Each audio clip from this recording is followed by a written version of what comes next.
Another political conflict ni थाखाय जोंनि गेजेराव आरो जोंनि दैदेनगिरिफ्रा जोंनि मावथि जोंनि बिबानगिरिफ्रा जाहाथे थैनो गोनां जाथों बेखायनो जोङो खावलायबोदों खावलायनाया दिनैबो दङ जे जि political conflict नि थाखाय आत्म बलिदान जानो गोनां जाबाय गावजों गाव थैनो गोनां जाबाय पुलिस आर्मिजों थैनायाथ' थैनाय बेखायनो जोंनि आपिला जादों जे बिटिआर केन्ट्रिक रिजनेल पलिटिकल फोर्सेसफोरा बबेबा बिन्दुआव बुजाबुजिनि आधाराव मालाबा रायलायनानै ज' हाबा मावलांफिननो हायो नामा जागोन ना जाया आंबो मिथिया बर' हारियाबो मिथिया किन्तु बर' हारिनियाव रायजो राजानियाव दल संगठननियाव लुबैनाय दङ आरो मालाबा जोबोद खाथि फैनानै सावरायनाय बुजाबुजि सिन्ता कौशलाबो फैदों किन्तु एकमत एक सिद्धान्तआव जों फैनो हायाखै आरो बे थासारिखौबो जोंनो नांगोन नङाब्ला गाबोन समफोर जोंखौबो सोरबाया दमन खालामगोन आरो दमन खालामजायोब्ला जोङो बे समाव गावखौ माने गावनि आथिङाव गाव गसंफिननो थाखाय जोंनियाव स्पेस थागोन ना थाया जोंनियाव भेटिया थागोन ना थाया ना होमबा जाति माति भेटिनि खोथा बुङो जातियाथ' दङ भेटियाबो दङ निर्माण खालामबाय जोङो ना होमबा आरो हायाबो दङ जोंहा किन्तु बे जाति माति भेटिया जोंनियाव जोंनि अस्तित्वखौ जिबादि बड'फाया रैखानाबेक्षन होनायनि खोथा सानदोंमोन बालिराम बर'मोना गुबुन दैदेनगिरिफोरा जेरैबायदि रैखानाबेक्षन होनायनि खोथा सानदोंमोन बे साननायनि गेजेरजों दिनै आरो इयुनाव जायफोरा बे आन्दलनखौ मोनाखै बे जोलैया इयुनाव गाबथाहैनो हागोन हाया बेबो जोंनि थाखाय मोनसे लेसन कारन इमारजेन्सि टाइमाव इन्दिरा गान्धीनि टाइमाव जि भारतआव इमारजेन्सि माने थासारि सोरजिदोंमोन बै समाव जायफोरा जेल जादोंमोन जायफोरा जेलाव थुमनानै दोनजादोंमोन जेबायदियै स्क्रिप्ट मुभमेन्टनि टाइमाव हाजार बर' मानसिफोरा जेल थोलायै मंगलदै जेलावनो जा गुबुन जेलावनो जा क'क्राझारावनो जा थानो गोनां जादोंमोन बे थासारिखौ जायफोरा मोनदों बिसोरनियाव जातीय चेतनाया जोबाखै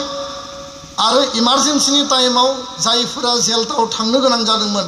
राष्ट्रबादनि चेतना सिन्तायाव दिनैबो बिथांमोना खामानि मावदों बड'लेण्ड आन्दलनजों जायफोरा जड़ित दङमोन बे एनडिएफबि आन्दलन बिएलटि आन्दलन एबसु आन्दलन भलन्टियार फर्स जेराव थाया मानो जातीय चेतनाया जोबथा हां बोजासिम बयनियावबो दङ आरो थागोन आंहा बिसास दङ किन्तु इयुन जोलैनो जोङो माबादि लिगेसि गालांगोन इयुन जोलैया बे लिगेसिखौ मिथिगोन ना मिथिया आरो दिनैनि बे आर्टिफिशियेल इन्टेलिजेन्स दिनैनि 5G कम्पिउटारनि जुग दिनैनि गावबागाव केरियार प्रफेसनखौ लानानै बेस्थ दिनै बयनोबो खामानि नांगौ साख्रि नांगौ बयबो गावबागाव दुनियाव दिनै आरामै थांना थानायनि कम्फर्ट जनाव सिन्ता खालामो आरो बेखौथ' जोङो ना खालामनो हाया कारन बयहाबो मोजां केरियार दानांगौ बयहाबो मोजां लाइभलिहुड थांना थानांगौ बयहाबो देश दुनियाव थांनानै जोंनि हारिखौ मान मर्यादा बांहोनांगौ थेवबो जोंनि जातिखौ खौसे खालामनानै जोंनि आदर्शखौ बड'फानि गेरेमसा माहारि दानायनि सिन्ताखौ जोङो बबे लेभेलाव लांगोन बे जोंनि थाखाय साननो गोनां आरो राजखान्थिया जि लेभेलाव दिनै दङ बेखौ जोङो जुदि बांसिन जुदि रोखा मजबुत आरो जाति निर्माणनि थाखाय हारिनि स्वार्थनि थाखाय राजखान्थिखौ जों जुदि बेकआप होनो हायाब्ला पलिटिकल पेट्रनाइजजों जेरैबायदि दिनै 21 आइटेमखौ GI टेगआव सोबाय बागुरुम्बाखौ जोङो देग्लाय बोसोराव गिनिस वर्ल्ड रेकर्ड खालामनायनि थाखाय जि परिकल्पना खालामदों महोत्सवआव प्रधान मन्त्रिया फैबाय जोंनि जुथुम्मायाव गृह मन्त्रिया फैबाय आरो गोबां माखासे बेबायदि खामानिफोर जाबाय आरो जेराव भारत रत्न बड'फानो जोङो दाबि होनाय लोगो लोगो भारत सरकारा दिल्लीयाव बड'फानि मुङाव माने UN ब्रह्म मार्क आरो बिनि स्टेचु बानायनो थाखाय दिनै सिद्धान्त लानो बाध्य जाबाय बड'फाया बेयाव गैलिया बड'फाया दिल्लीयाव मोनहैबाय बड'फाया BTC आव दङमोन एबसुआ स्टुडेन्ट डे फालियोमोन बिनि उनाव आसाम सरकारा दिनै फालिनो बाध्य जाबाय आसाम सरकारनिफ्राय जों दिल्लीयाव लानानै थांबाय दिल्लीनिफ्राय जों विश्व दरबाराव मालाबा बेबायदि टाइम फैगोन आमेरिकायावबो बड'फानि स्टेचु जों लुनो स्कप मोनगोन नङा होमबा मालाबा बेबायदि टाइम फैगोन जापानावबो जों बड'फानि स्टेचु जुदि महात्मा गान्धीनि स्टेचुआ जापानाव थायोब्ला भुपेन हाजरिकानि स्टेचुआ जुदि लण्डनाव थायोब्ला श्रीमन्त शंकरदेवनि स्टेचुआ जुदि बबेबा आमेरिकायाव थायोब्ला बड'फानि स्टेचुआबो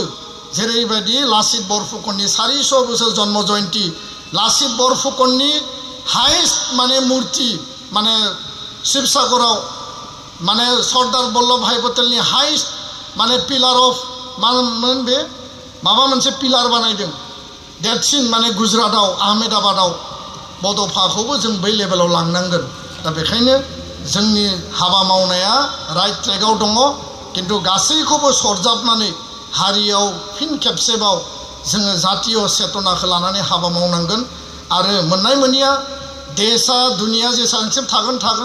बेखौ मालाबाबो 100% सन्तुष्ट खालामनो हाया किन्तु गोरिब गुन्द्रानिफ्राय लानानै बर' हारिनि इसिं आरो बायजोनि इन्टारनेल एक्सटारनेल इस्युसफोरखौ लानानै जोङो गासैबो बिथिंखौ दांग्रोमनानै जोङो समाधान खालामनायनि थाखाय लामाखौ जेब्लाबो लानांगोन गोलाव बाथ्रा आं बुंनो सानाखिसै दिनैनि बे